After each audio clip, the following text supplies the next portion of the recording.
tout laisser. Ce n'est pas forcément le cas. Certains s'appellent missionnaires et tout mettre de côté.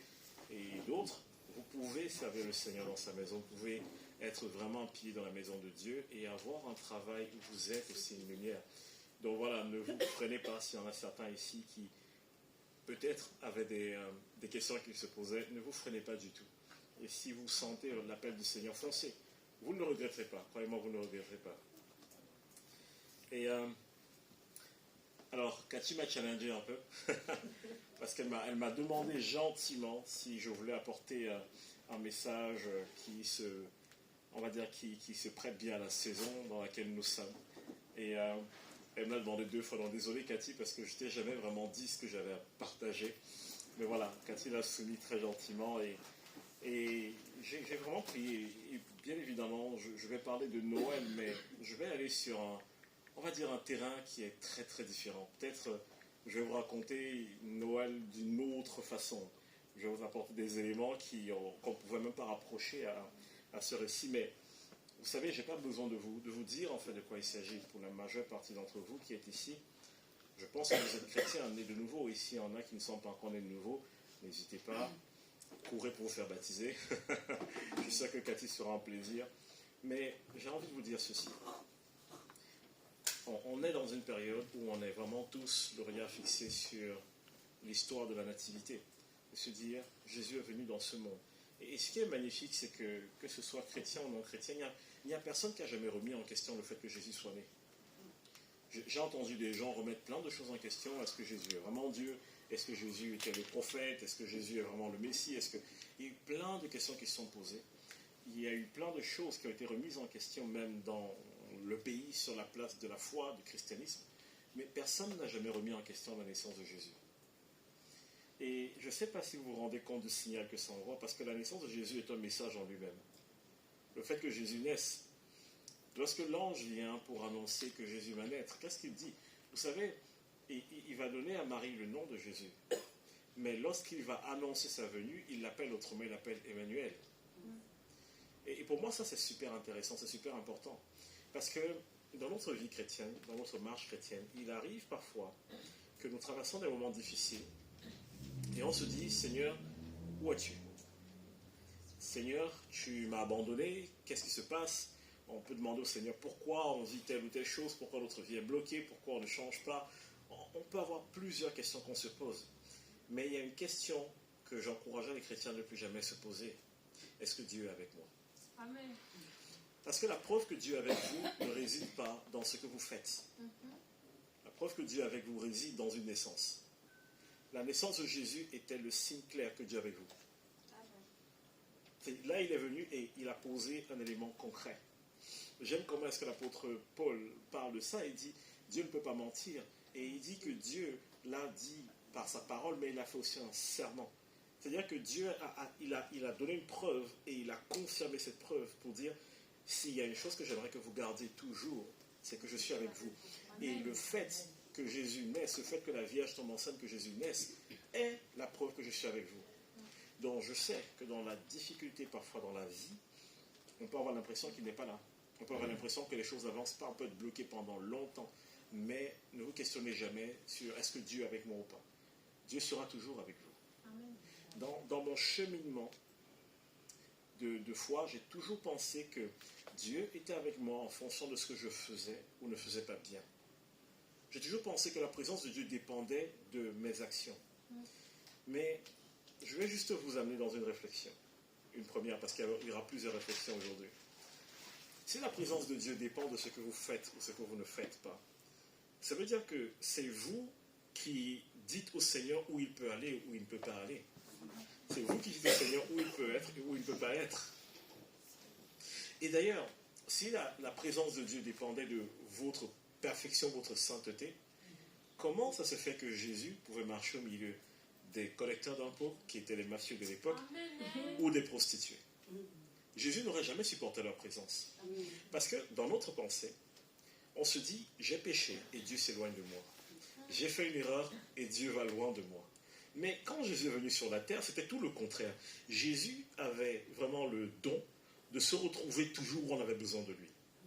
Moi, je trouve ça formidable. Je prends le cas de cette femme qui est au puits. cette femme samaritaine qui va puiser de l'eau. Cette histoire, elle est magnifique, parce que je ne sais pas, pour certains ici, vous avez peut-être vécu en Asie du Sud, ou peut-être en Afrique, et cette femme va puiser de l'eau à midi. Pour ceux qui ont vécu en Afrique, on ne va pas puiser de l'eau à midi, il fait trop chaud.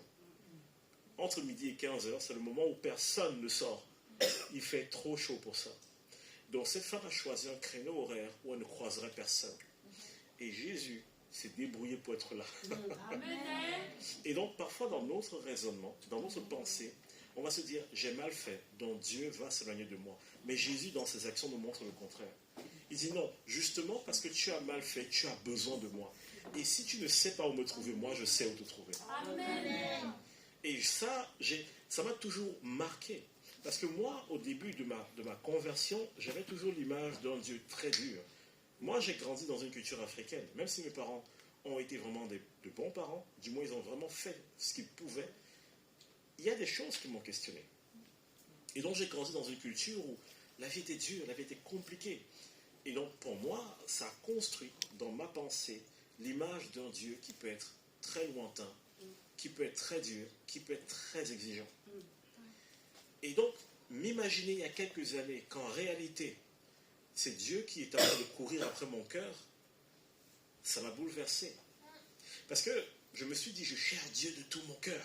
Et un jour, je tombe sur ce passage biblique qui dit que personne ne vient au Père sans passer par le Fils. Oui. Et l'autre passage qui dit, personne ne vient au Fils s'il n'est attiré par le Père. Amen. Donc au final, je comprends que c'est Dieu qui m'a poursuivi tout ce temps. Amen. Donc lorsqu'on regarde Dieu de cette façon, avec ce filtre-là, on se dit, mais attends, peut-être que finalement, ma relation avec Dieu est meilleure que ce que je pensais. Amen. Et c'est juste ma lecture de cette relation qui me bloque parfois. Amen. Quelqu'un un jour m'a dit, Steve, je ne suis pas sûr que j'ai l'onction de guérison, parce qu'on enseignait sur la thématique de la guérison. Je ne suis pas sûr que j'ai un don de guérison. Et j'ai dit à la personne, pourquoi tu vas avoir un don de guérison? À quoi ça va te servir? Il dit, oui, mais la Bible parle. Je dis, oui, bien sûr.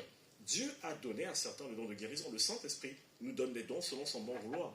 Je lui ai dit, mais qui t'a dit que pour guérir les malades, il ne faut passer que par le don de guérison? Et là, je vois vraiment les yeux de la personne écarquillés. Quoi? J'ai dit, mais il y a plusieurs moyens de guérir un malade. Tu as le don de guérison qui vient du Saint-Esprit, mais tu as l'autorité du croyant. Jésus a dit, voici les signes et les miracles qui accompagneront ceux qui auront cru. Donc, même si tu n'as pas le don de guérison, est-ce que tu as cru? Oui. Donc, tu as l'autorité de Jésus. Tu es disciple de Jésus? Oui. Donc, il a dit à ses disciples, allez et faites telle chose. Et donc, si tu es disciple de Jésus, don de guérison ou pas, va et exerce ton autorité. C'est vrai que ce ne sera pas comme quelqu'un qui a le don. Celui qui a le don ne fait pas forcément d'efforts. Mais la réalité, c'est que l'autorité est à la portée de tout le monde. Amen. Ce que j'essaie de dire, c'est ceci. Parfois, dans notre marche chrétienne, on s'est mis plein de barrières pour justifier notre faiblesse. En oubliant en fait que quand Dieu est venu, il savait qu'on était faible. On agit parfois comme si Dieu est surpris.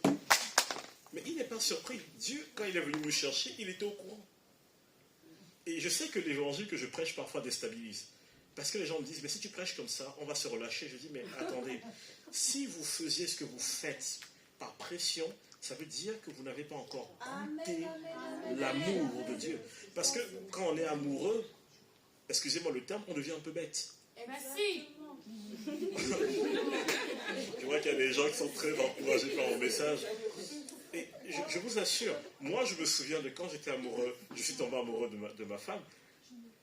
J'avais du mal à dormir lorsqu'elle ne me répondait pas avant d'aller se coucher. Pourtant, moi j'avais un bon sommeil. Mais subitement, je commençais à avoir un mauvais sommeil parce que je suis amoureux. Je commençais à sacrifier des choses qui pour moi étaient super importantes parce que je voulais juste passer 5 minutes avec elle. Je me souviens, elle devait rentrer chez ses parents, elle venait d'un voyage et son train faisait escale à Paris. Et elle avait genre 15 minutes d'escale. J'ai fait 1 heure de route aller pour aller passer 15 minutes avec elle et 1 heure de route pour rentrer, rien que pour passer 15 minutes avec elle. Personne ne m'a dit un bon mari, c'est quelqu'un qui va passer du temps avec sa femme. Personne n'a eu besoin de m'enseigner ces choses. Et donc, je ne dis pas que faire les choses parce qu'on connaît la parole, c'est mauvais. Ce n'est pas ce que je dis. Mais je dis qu'il y a une dimension dans la marche avec Dieu qui naît de l'amour. Quand on tombe amoureux, quand l'amour commence à germer en nous, notre attitude est différente. Je vous dis quelque chose sur au moins 2 personnes que je fréquente un peu et que je connais dans cette église, Cathy Et je ne veux pas mal prononcer ton prénom, tu m'as déjà dit 3 fois comment on le prononce. Sangyu. Et en fait, il y a quelque chose qui, moi, personnellement, m'interpelle avec ces 2 personnes. Je ne connais pas toute leur histoire, mais on s'est déjà assis et on a parlé cœur à cœur. Ils m'ont déjà parlé de leur challenge. Ils m'ont déjà parlé des défis qu'ils ont. Sangyu m'a déjà parlé de son entreprise et comment est-ce qu'il doit faire en sorte que les choses marchent. Comment est-ce qu'il doit faire en sorte que ça survive. Il m'a déjà ouvert son cœur par rapport à ça. Mais quand je regarde son service pour Dieu, je n'ai pas l'impression qu'il a un problème. Ce n'est pas qu'il n'en a pas. C'est juste que, pour lui, il est arrivé à un point de sa vie où il ne se dit pas « Est-ce que je dois servir Dieu ou bien est-ce que je dois sauver mon entreprise? Est-ce que je dois faire ceci ?» Ce n'est pas la question qui se pose. Il y a un amour dans son cœur qui fait qu'il sert Dieu. Et c'est Dieu qui s'occupe d'accomplir sa parole. Amen. Et ça, c'est quelque chose que j'apprécie quand je le regarde. Cathy est venue de super loin. Moi, pendant ces 2 ans, j'ai vu Cathy évoluer. Dans son discours, dans son accompagnement, quand je suis entré, j'ai été choqué de voir Cathy au piano. Je me suis dit, franchement, elle est en train de s'étirer. Mais d'après vous, qu'est-ce qui la motive? Vous pensez que c'est vraiment pour un salaire?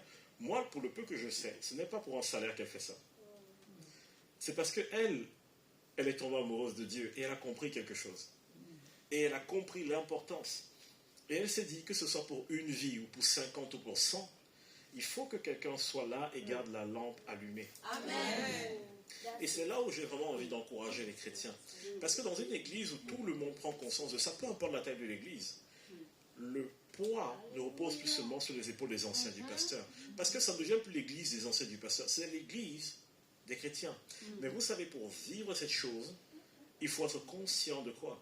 Conscient qu'on est aimé, se laisser aimer. Et tout ça part souvent d'une chose. Dieu est avec moi. Si cette phrase, si cette révélation, c'est quelque chose qui reste et qui demeure avec vous, si à un moment donné dans votre marche avec Dieu, vous ne vous posez plus cette question, vous allez voir que quand les problèmes vont arriver, la question ne sera jamais Seigneur, pourquoi? La question sera plutôt Seigneur, comment est-ce que tu as prévu que je passe au travers de ça? Parce que la Bible ne nous dit pas que la vie est facile. Alors là, pas du tout. Moi, je ne suis pas le genre de pasteur, quand les gens arrivent à l'église, ils se baptisent et tout, je vais leur dire maintenant, tout va bien se passer. Je dis non. Je dis maintenant, tu vas être épanoui. Parce que ta vie va prendre un sens. Parce que tes souffrances auront un sens. Tes joies auront un sens. Ta vie aura un sens. Tu vas dormir la nuit en te disant, je n'ai peut-être pas mangé à ma faim, mais je sais très bien où je vais aller à la fin. Amen. Je commence à avoir les habitudes de Steve Black et faire des jeux de mots fins. Et donc, en quoi est-ce que le message de Noël est important? Pourquoi est-ce qu'on parle de ça à Noël? Parce que je vous le dis encore, dans notre marche avec Dieu, dans nos challenges, la question sera régulièrement, est-ce que Dieu est avec moi? Le diable va régulièrement venir nous questionner là-dessus. Je vous prends 2 exemples, vraiment très simples, pour vous montrer que les stratégies du diable ne changent pas. La première, c'est Ève. Lorsque Ève reçoit l'instruction de Dieu, Ève obéit à Dieu. Il n'y a aucun problème. Jusqu'au jour où le diable arrive et il fait quoi? Il commence à questionner ce que Dieu lui a dit. Il remet en question ce que Dieu lui a dit. Dieu a-t-il vraiment dit que... Et il se rend compte que Ève connaît la parole.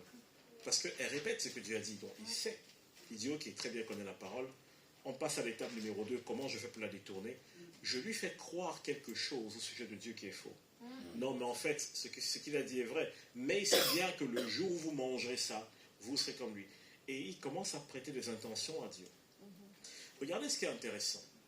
Ève n'avait jamais eu envie de manger ce fruit. Mais au moment où on met quelque chose dans sa tête, la Bible dit subitement le fruit est devenu bon à la vue et précieux pour une intelligence. Donc avant, ça ne lui disait rien. Mais subitement, ça lui donne envie. Vous voyez comment est-ce que l'ennemi parfois fonctionne? Et Jésus a vécu la même chose que Ève. Si Jésus était tombé dans le piège du diable, alors la mission était fichue. Parce qu'Adam et Ève ont raté la mission. Et pour racheter l'humanité, je ne vais pas aller dans le détail, mais pour racheter l'humanité, il fallait qu'un humain se sacrifie. C'est pour ça que Jésus devait venir en chair. C'est pour ça que Dieu devait venir sous la forme d'un homme. Et donc Jésus arrive, et Jésus est passé par la même chose que Ève. Parce que quand Jésus est dans le désert, le diable vient, il fait quoi? Il vient le questionner. Qu'est-ce que le diable a questionné chez Ève? Il dit, voici ce qu'il dit. si tu manges ce fruit, tu seras comme Dieu, connaissant le bien et le mal. Il lui a dit, en d'autres termes, tu n'es pas comme Dieu. Mais la Bible a dit que Adam et Ève étaient faits à l'image et à la ressemblance de Dieu. Amen. Mais il a réussi à mettre dans la tête de Ève qu'elle n'était pas comme Dieu, qu'il lui manquait quelque chose. Et nous, les êtres humains, on le développe parce qu'on est souvent très insatisfaits. On a l'impression que c'est lorsqu'on aura ce petit truc de plus qu'on sera mieux. Permettez-moi de vous dire que c'est un mensonge du diable. Amen. Vous savez, on l'a tous expérimenté. On voit un truc qui nous plaît pendant des mois, on économise, on l'achète, et 5 minutes après, il y a un sentiment bizarre en nous. On a acheté le dernier iPhone à 1500 €, on est content, mais étrangement, plus on le manipule, et plus quelque chose, il y a un truc qui se dit là, quelque chose qui s'en va, on n'a plus le même enthousiasme. C'est parce qu'en réalité, inconsciemment, notre cerveau est en train de nous dire, mais est-ce que ça valait vraiment la peine de mettre tout cet argent là-dedans? Et le diable joue à ça. Donc il arrive devant Jésus et il fait quoi? Il a questionné l'identité de Ève et il vient maintenant questionner l'identité de Jésus. L'identité de Jésus, il lui dit, si tu es le Fils de Dieu, fais telle chose. Donc en fait, beaucoup de personnes se sont concentrées sur les choses qu'il lui propose, les royaumes, le pain et tout ça. Mais il y a une phrase qui est importante, si tu es le Fils de Dieu. Est-ce que vous savez qu'à chaque fois qu'on est en train de verser dans l'inquiétude, à chaque fois, et je ne dis pas que c'est facile, hein, ou à chaque fois qu'on est en train de douter que Dieu est avec nous, c'est en fait une façon détournée du diable de venir nous questionner. Si tu es vraiment la fille de Dieu, comment ça se fait que tu n'arrives pas à prier? Si tu es vraiment le Fils de Dieu, comment ça se fait que tu n'arrives pas à jeûner? Si tu es vraiment... En fait, dès qu'on commence à ne pas réussir à faire quelque chose, il y a un questionnement de notre identité qui est très pervers, ça arrive de façon vraiment déguisée. Et on ne le voit pas parce que ça va vite dans les pensées. Et en fait, l'une des choses où le diable veut mettre les chrétiens à genoux, c'est d'arriver et de vous questionner, est-ce que Dieu est vraiment avec toi? D'où tu crois qu'il veut être avec toi? Pour qui tu te prends pour penser que Dieu est avec toi? Tu as vu ce que tu as fait ce matin? Tu as vu comment tu as parlé à ta femme? Tu as vu? Et le diable va arriver et il va nous persuader qu'en fait, Dieu a toujours été avec nous parce qu'on faisait bien les choses. Et donc, beaucoup d'entre nous, qu'est-ce qu'on fait? Lorsqu'on sent qu'on est poussé vers ce qui est mauvais, on commence à se retirer, s'éloigner de Dieu. Parce qu'on commence à se dire, je ne me sens pas digne. Mais la question est celle-ci, est-ce que tu étais digne au départ? Non. Parce que c'est Jésus qui t'a rendu digne. Amen. Et vous voyez que dans nos fonctionnements, inconsciemment, on est en train d'intégrer cela. C'est pour ça que Jésus devait fouler le pied, devait fouler la terre de ce monde. Il devait venir ici. Parce que Dieu ne voulait pas juste donner une parole. Il voulait que ce soit palpable, que ce soit mesurable.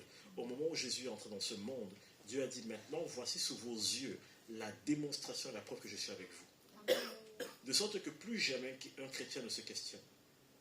Donc la question ne sera jamais, est-ce que Dieu est avec vous? La question c'est, est-ce que Jésus est né? Si la réponse est oui, Dieu est avec vous. Amen. Et donc, vous vous rendez compte que la naissance de Jésus a été un combat spirituel. Peut-être que vous ne l'avez pas aperçu, mais je vais regarder ça au travers de mes yeux. C'est pas étonnant que subitement, au moment où il doit naître, il n'y a aucune chambre quelque part pour le recevoir. Vous ne trouvez pas ça bizarre que dans une ville comme Jérusalem, à l'époque c'était une ville cosmopolite, d'accord? Jérusalem était la banlieue, Nazareth était la banlieue, mais Jérusalem était une ville cosmopolite. Donc il y avait des gens qui passaient, il y avait des pèlerins qui passaient tout le temps, donc il y avait de la place dans la ville. C'est une ville qui accompagnait, qui recevait beaucoup de gens.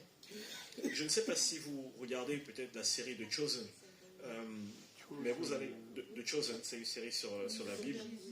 Et le truc, c'est que si vous regardez la ville, vous voyez, ils ont bien reproduit la ville, c'était quelque chose d'immense. Les gens venaient d'Éthiopie pour venir au temple. Donc je vous laisse imaginer quand même la taille et les commodités de la ville. Mais au moment où Jésus doit naître, il n'y a plus de place. Certains vont se dire, oh, c'est un coup de chance. Je dis non.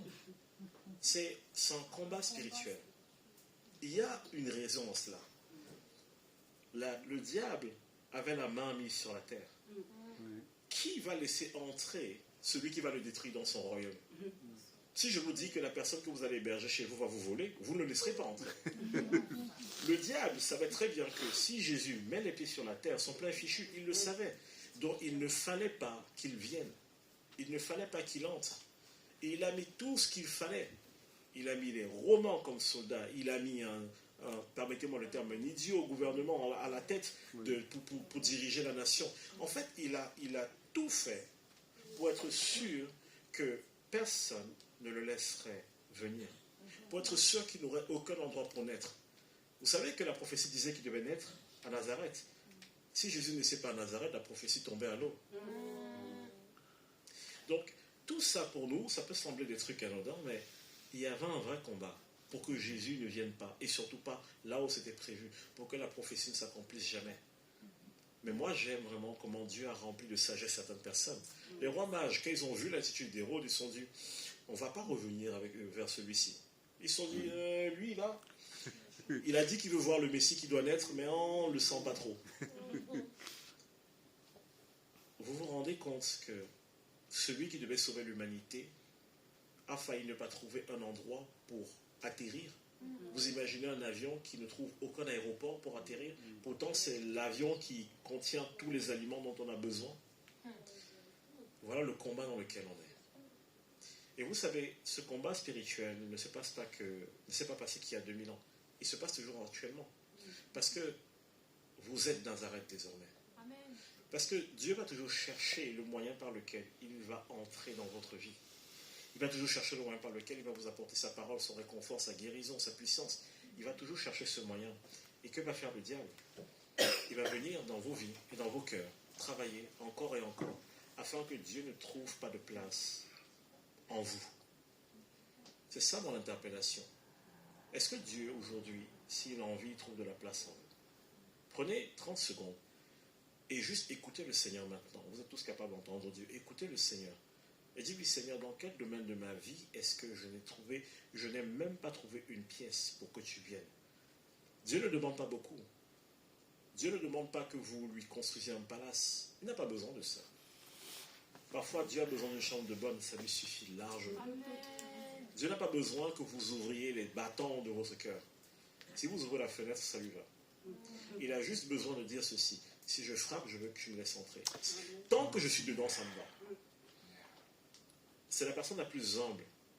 Pourtant, c'est lui qui a tout créé. Donc voici ma question.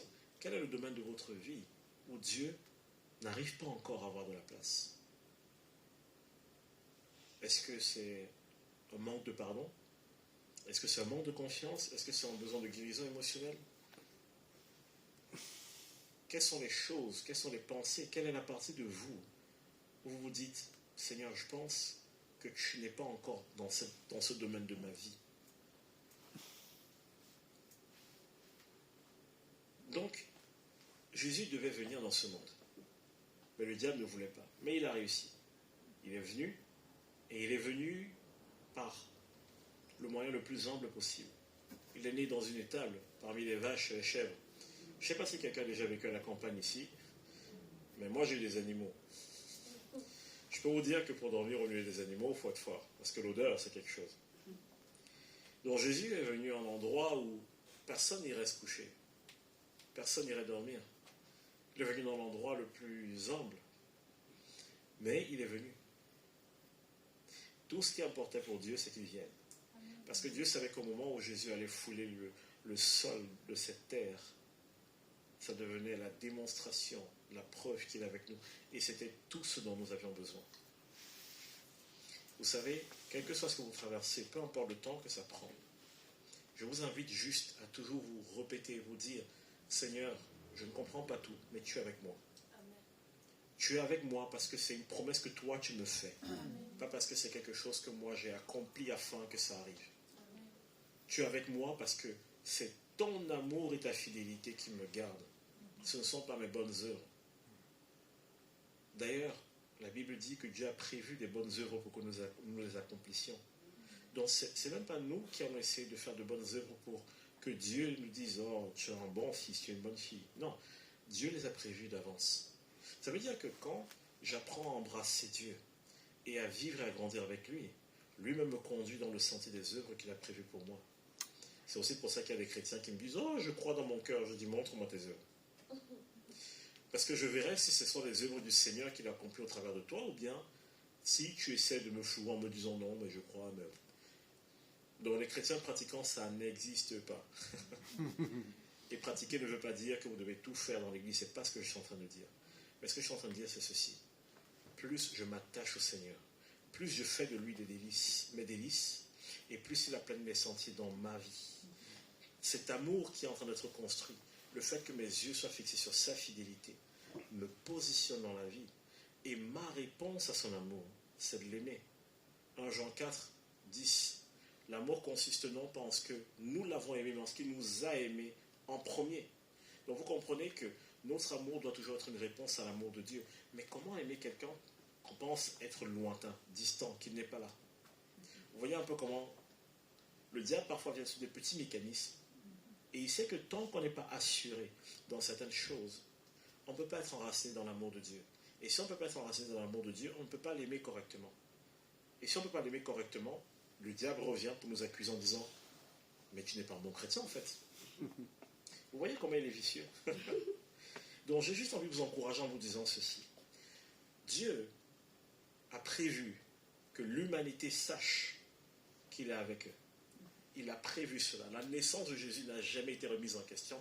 Et c'est la preuve même que Dieu avec nous ne peut pas être remis en question. La notion de Dieu est avec nous ne peut pas être remise en question. Peu importe ce que le diable fait, peu importe ses agitations, Dieu est avec nous. Et ça, c'est le plus important. Et vous savez, quand Jésus est venu au monde, il est venu dans une crèche, ses parents n'avaient quasiment rien. Mais moi, je trouve que Dieu a vraiment, il fait tout pour pourvoir aux besoins. Quand je méditais sur la venue des rois mages, lorsqu'ils sont venus rencontrer Jésus, en fait, si vous lisez attentivement l'histoire, je pense qu'ils ont marché presque 2 mois. C'est pas en une nuit, parce que quand on lit le récit, on a l'impression qu'ils sont arrivés, ils ont vu l'étoile, ils ont suivi l'étoile, et un jour plus tard, ils étaient à Jérusalem, et plus tard à Nazareth. Non, pas du tout. Ça faisait des mois qu'ils suivaient l'étoile. Ils venaient très très loin, je crois. Oui, ils venaient de très loin. Donc déjà, il faut de la foi, il faut être sûr de son coup. Mais il y a un truc qui m'étonne. Ils sont arrivés pile au bon moment. Mais Dieu est très fort. Hein. Ils sont arrivés, mais pile au bon moment. Jésus vient de naître et boum, les voilà, ils sont là. Et regardez, ils amènent 3 choses avec eux. Et ça, c'est super important. Ils amènent de l'or, ils amènent de l'encens et de la myrrhe. Est-ce que vous connaissez la symbolique de ces 3 choses? C'est extrêmement précieux. L'or, c'est le symbole de la royauté, mais de la provision. Ils n'avaient rien. Et ils apportent de l'or pour dire à Marie et à Joseph, en fait, vous pensez que c'est vous qui deviez dépenser pour Jésus? Non, non, non. Quand Dieu l'a envoyé, il avait prévu. Dieu avait prévu, sa carte bancaire était prête, le compte était renfloué. Il a apporté de l'or. Donc en gros, les parents ont mis l'enfant au monde et on leur a dit, mais c'est même pas vous qui payez. Donc vous voyez que Dieu n'a pas envoyé juste Jésus et après il a dit à Joseph et Marie, débrouillez-vous. Il a envoyé Jésus et il leur a donné la provision en disant, voici la réserve financière pour vous occuper de lui.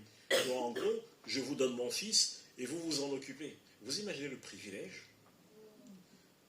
Maintenant je vous pose une question.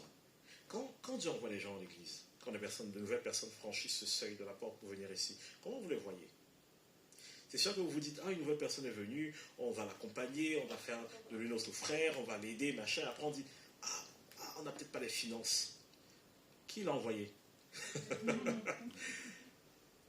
Dieu l'a envoyé. Dieu va soit vous donner l'intelligence pour créer les finances, soit lui-même pour voir, pour que vous puissiez prendre soin de son enfant. Ça n'a pas de sens qu'un père fasse venir un enfant au monde pour ne pas s'en occuper. Dieu n'est pas ce genre de père. C'est juste qu'avec notre intelligence humaine, lorsque on approche à la fin du mois et que le compte commence à se vider très très vite, d'ailleurs souvent il se vide dès le début du mois, mais quand on voit ça, on peut être inquiet. On peut se dire, waouh, le prix de la location comparé aux dîmes et aux offrandes et tout, c'est peut-être pas équilibré.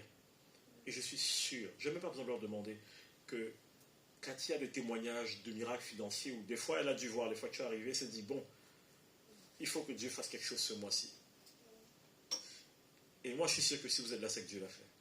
Amen. Parce que je refuse de croire que Dieu nous envoie prendre soin de ses enfants et ne nous donne pas ce qu'il faut. Jésus est arrivé dans ce monde et Dieu a donné de l'or. Il a fait venir de l'or d'Orient, d'Extrême-Orient, pour que Joseph et Marie aient de quoi s'occuper de l'enfant. Ensuite, il a fait venir l'encens. L'encens, c'est ce qu'ils utilisaient pour les cultes. Et l'encens était utilisé dans les temples pour adorer Dieu. C'est un symbole de divinité. Donc l'or, c'est la provision de Dieu. Dans ce contexte, l'or a d'autres sens, mais dans ce contexte, c'est la provision de Dieu. L'encens, c'est la divinité. C'est pour dire que la personne, ils sont venus avec de l'encens, en fait, on fait un culte. Donc ils sont venus rendre un culte. Donc avec l'encens, ils ont apporté le témoignage que celui qui est né, c'est Dieu fait homme. C'est Dieu avec nous, c'est Dieu manifesté en chair. Et ensuite la myrrhe. La myrrhe, c'est ce qu'on utilise pour embaumer les morts. Vous voyez ce qui s'est passé au moment de la naissance de Jésus, il y avait déjà une prophétie pour sa mort. Mais ce n'était pas une mauvaise chose. Parce qu'ils sont venus et ils leur ont déjà dit, juste avec la myrrhe, vous savez quoi? Jésus, on en prendra soin. Dieu a même déjà prévu ce qu'il faut pour prendre soin de son corps, même mort. Tout était prévu. Vous imaginez comment ça va être Dieu pour une maman? Elle vient de mettre au monde son bébé. Et des gens viennent, elle voit l'or. Waouh, merci Seigneur pour la provision. Elle voit l'encens. Waouh, Dieu entre mes mains. Elle voit la myrrhe. Et là, elle va se dire, waouh, ok. Il vient à peine de naître. Et on me dit déjà, aime-le, mais sache qu'un jour, il devra mourir. Et donc, vous imaginez que Joseph et Marie ont élevé Jésus avec la pensée qu'un jour, Jésus mourra. Je ne sais pas si, en tant que parent, vous vous rendez compte de comment ça doit être dur. Donc là, je peux vous dire une chose. Si Dieu n'est pas avec vous, si Dieu ne vous soutient pas, c'est chaud. C'est très chaud. Mais j'aime comment est-ce que Dieu a fait les choses. Peut-être un jour, je vous ferai un enseignement sur les disciples qui ont marché avec Jésus, les visibles et les invisibles. Mais vous savez ce qui est magnifique? Lorsque Jésus est mort, je fais une petite parenthèse, lorsqu'on descend Jésus de la croix, tous les disciples sont partis. Toute la foule était dispersée. Et vous savez qui vient récupérer le corps de Jésus? Joseph d'Arimathée et Nicodème. Ils viennent récupérer le corps de Jésus. Même quand Jésus est mort, d'autres disciples qui n'ont pas marché avec Dieu, on dit que c'était des disciples, ils suivaient Jésus en cachette, sont apparus pour prendre soin de son corps. C'est que même dans sa mort, Dieu a pourvu pour des gens pour prendre soin de son corps. Amen. Ils ont trouvé le tombeau, l'endroit. Donc, j'ai juste envie de vous dire une chose. Quand Dieu a fait entrer Jésus dans ce monde, il y avait un début et il y avait une fin. Et il avait prévu tout ce qu'il fallait pour l'entre-deux. Je ne dis pas que c'était facile, mais j'ai envie de vous dire ceci. La naissance de Jésus, c'est une démonstration que Dieu est avec vous. C'est une démonstration qui a un début, qui a une fin. Mais c'est aussi de la démonstration qui a une provision entre les deux. Et votre vie, vous devez toujours la regarder ainsi. Donc, lorsqu'on fête Noël, ne fêtons pas Noël juste comme une célébration. Comprenons ce que nous célébrons. Disons-nous, waouh, Seigneur, c'est quand je fête Noël, en fait, je ne suis pas juste en train de dire Jésus est né. Je suis en train de me remémorer l'image que j'ai pour Dieu, ce que je représente à ses yeux. Le fait que j'ai tellement de valeur pour lui qu'il s'est dit, j'accepte la paille, j'accepte le rejet, j'accepte de ne même pas être accueilli, parce que j'ai dans ma pensée qu'un jour Isabelle, qu'un jour Jeanne, qu'un jour telle ou telle personne, John, qu'un jour une personne va recevoir mon salut, va recevoir la vie éternelle, va recevoir ma grâce. C'est en vertu de ça que Jésus s'est dit, il faut que je quitte mon trône et que je descende. J'aimerais terminer en vous encourageant avec quelque chose. Parfois, en tant que chrétien, on se pose la question de savoir si on a une grande foi ou si on a une foi à toute épreuve. Je vais vous dire une chose, c'est ma conviction. Je ne pense pas que le problème des chrétiens, ce soit la foi. Jésus n'a jamais dit à un chrétien, « Oh là là, mais ta foi, elle est où ?» On a vu quelquefois, il a dit « homme de peu de foi ». Mais vous savez ce qui est drôle? Si on regarde attentivement quand Jésus parlait de homme de peu de foi, on remarque que ce que Jésus adressait, ce n'était pas que leur foi était petite, c'est que leur incrédulité était grande. Parce que Jésus lui-même, qu'est-ce qu'il dit? Il dit, si ta foi est comme un grain de moutarde, tu peux parler à la montagne, n'est-ce pas? Donc le problème de Jésus n'était donc pas une quantité de foi, ce n'était pas la taille. C'est juste que cette foi était dans un environnement, elle ne pouvait pas se développer. Si j'ai la foi, alors même dans j'ai de l'incrédulité en moi, tout s'annule. Et donc, beaucoup de chrétiens, ils prient, ils jeûnent, ils cherchent la face de Dieu, mais ils doutent de leur foi. Est-ce que j'ai vraiment la foi? Je prie, je jeûne, je prie pour les malades, il n'y a pas de guérison. Est-ce que j'ai vraiment cette foi dont Jésus parle? Je vais vous choquer aujourd'hui en vous disant que vous avez la foi et beaucoup plus que vous ne le pensez. Amen. Le seul fait même que vous remettiez en question cette foi montre que le diable a déjà réussi à vous éteindre. Pourquoi est-ce que je suis convaincu que vous avez une grande foi? Parce que si je regarde dans la Bible les critères d'une grande foi, vous tous ici vous cochez ces critères. Les gens à qui Jésus a dit dans la Bible qu'ils ont une grande foi n'étaient pas juifs. Il y a un juif dans cette salle. Et s'il y a un juif, j'ai envie de dire, ta foi aussi est grande, parce que c'est la folie. Vous imaginez pour un juif de renoncer au judaïsme pour embrasser Christ? Vous savez le risque qu'il prend? Il peut perdre sa famille, toute sa vie, toutes ses entreprises, tout. On ne se rend pas compte, hein, mais même eux, ils sont éprouvés, challengés. Donc pour marcher avec Jésus, il faut une certaine foi. Juste pour accepter Jésus, il faut vraiment une certaine foi. Et ce que je trouve intéressant, c'est que quand vous regardez attentivement dans la Bible nous parle de la foi de Dieu. Quand Paul parle de la foi que nous avons reçue, qu'il dit nous avons reçu une mesure de foi. Si vous regardez l'étymologie et les mots originaux, c'est vous avez reçu la foi de Dieu. Et plus loin, il dit vous avez reçu une foi de la même nature que la nôtre. Et plus loin, il dit c'est la foi qui vient de Dieu. Mais dans la tradition originale, c'est la foi de Dieu. Donc en fait, là, on dit la nature de la foi que nous avons reçue, c'est la nature de la foi de Dieu. Nous avons reçu en nous la même capacité à voir comme Dieu voit, à croire comme Dieu croit, à espérer comme Dieu espère. Et il faut que vous compreniez que c'est en vous, par Jésus-Christ. Il faut que vous compreniez que cette foi demeure en vous. Je vous parle de la foi maintenant parce que dans tout ce que je viens de dire, vous avez besoin de foi pour le recevoir et le saisir. Vous aurez besoin de foi tous les jours de votre vie pour vous dire, Seigneur, mon compte va au rouge, mais je vais continuer de croire que tu es avec moi et je vais arrêter de questionner cette partie de moi. On a besoin de foi pour ça. Et gloire à Dieu, cette foi est déjà en vous. Elle est déjà en vous. Deux personnes dans la Bible me marquent vraiment par leur foi. Vous avez la femme syro-phénicienne et vous avez un aveugle que Jésus va guérir. Vous savez ce qui est intéressant avec ces personnes? Jésus se balade dans les rues. Vous pouvez voir le récit, par exemple, de la femme. Là, je parle de la femme à la perte de sang. Dans Luc 7, à partir du verset 4, il y a le récit de cette femme. Et pour aller vite, je ne vais pas lire, mais si vous allez voir ce récit, qu'est-ce qui se passe? Cette femme voit Jésus passer.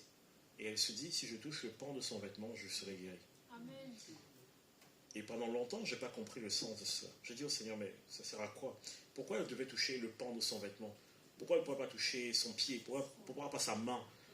Pourquoi le pan de son vêtement? Et je me suis rendu compte que ce texte, quand on le lit dans l'original, on voit un détail qu'on ne voit pas quand on le lit en français ou en anglais. Donc il est écrit dans ce passage que cette femme a dit, si je touche le bout de son vêtement, le bord de son vêtement, je serai guéri. Et le mot qui est employé, en fait, quand on parle de ça, c'est un mot qui signifie bord du vêtement, mais qui signifie frange. Gardez en tête le mot frange. Maintenant, il y a un autre passage dans la Bible qui m'interpelle beaucoup. Et je vais vous le lire et vous allez voir à quel point c'est impressionnant. Vous allez voir ce que cette femme a vu. Et vous allez comprendre pourquoi elle savait que si elle touchait à la frange du vêtement de Jésus, elle serait guérie. Parce que ce n'est pas venu de nulle part. La foi repose toujours sur une réalité, une vérité, une parole de Dieu qui est semée en nous. Donc ça vient de quelque part. Alors, cette femme, je vais vous lire un texte dans, je pense c'est Ésaïe, je me suis juste perdu dans mes notes. Malachie plutôt. En Malachie 3:20. Voici ce qui est écrit. Mais pour vous qui craignez mon nom, se lèvera le soleil de la justice et la guérison sera sous ses ailes. Vous allez me dire, je ne vois pas le rapport avec le texte que tu viens de donner. Le mot aile ici a deux sens dans l'hébreu. Ce sont des ailes, mais c'est le mot frange du vêtement. C'est le même mot. Donc en gros, quand les Juifs lisent ce texte, ils le lisent comme ça. Mais pour vous qui craignez mon nom, se lèvera le soleil de la justice et la guérison sera sous la frange de son vêtement.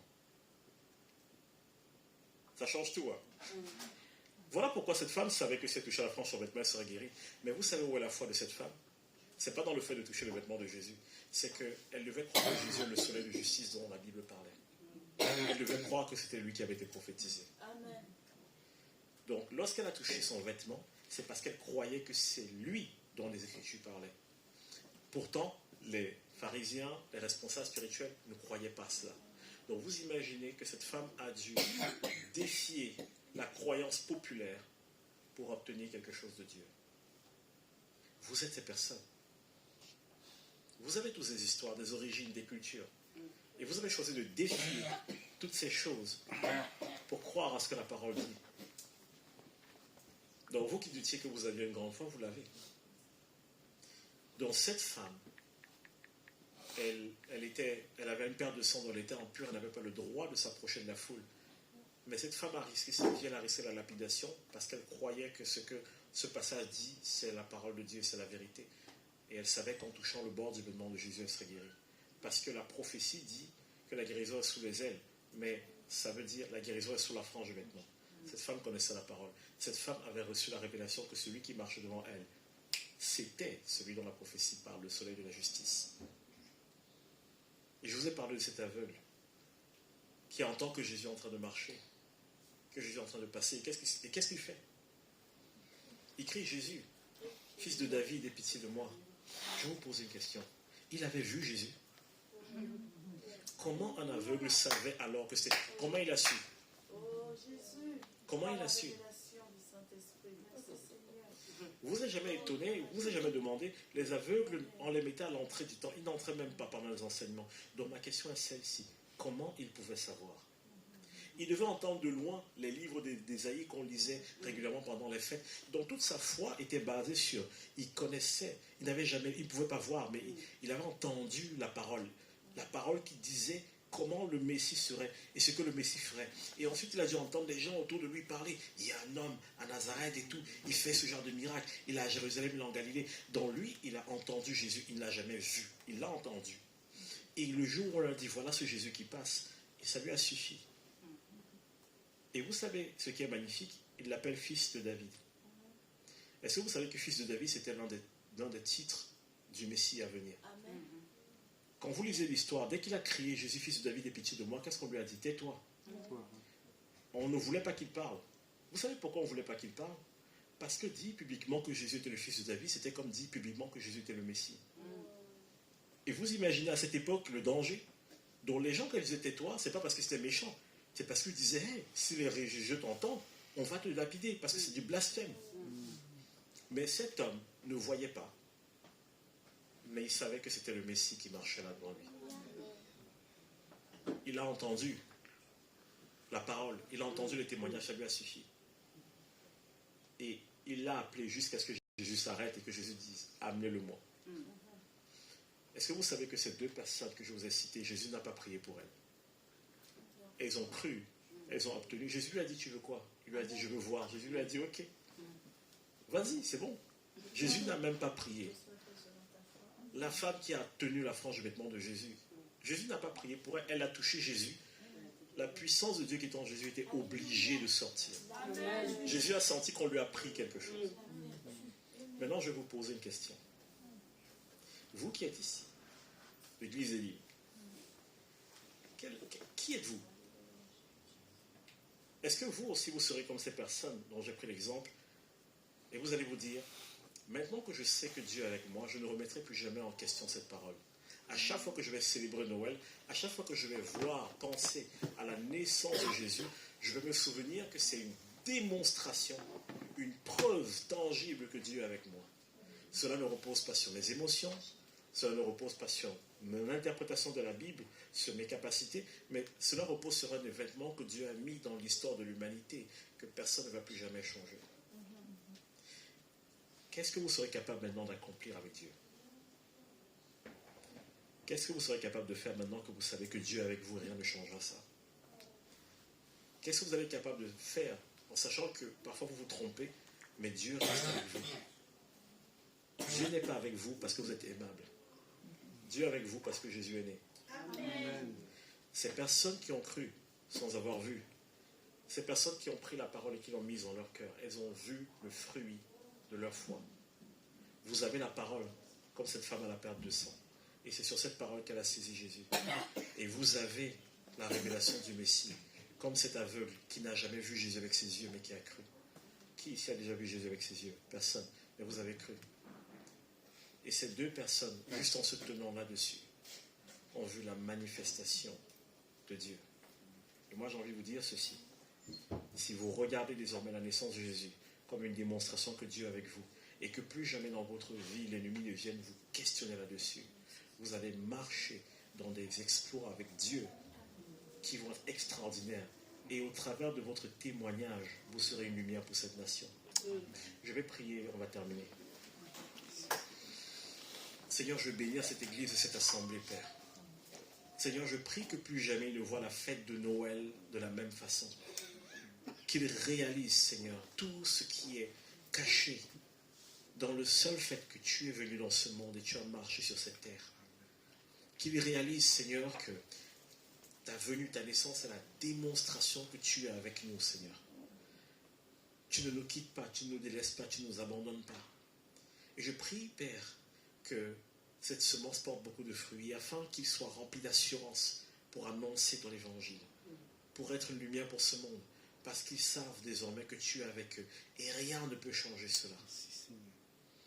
Je prie, Seigneur, que tu leur permettes de marcher dans des exploits extraordinaires avec toi. Et je bénis cette maison, Seigneur. Je bénis l'œuvre qu'elle fait. Je bénis chaque personne ici, Père. Que chaque personne ici maintenant qui a besoin de restauration, de guérison, de réconciliation dans son cœur, dans sa famille, Seigneur, soit visitée dès aujourd'hui dans le nom de Jésus. Amen. Je parle maintenant, Seigneur, que ta guérison se manifeste.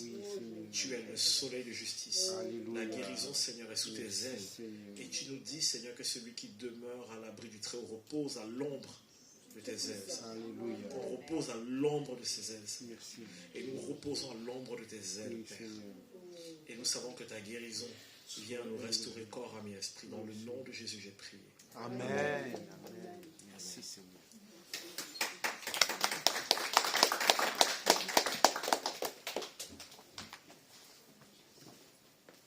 Merci, Pasteur Steve. Merci à vous tous. Nous vous souhaitons un bon dimanche et une bonne semaine. À bientôt. Au revoir.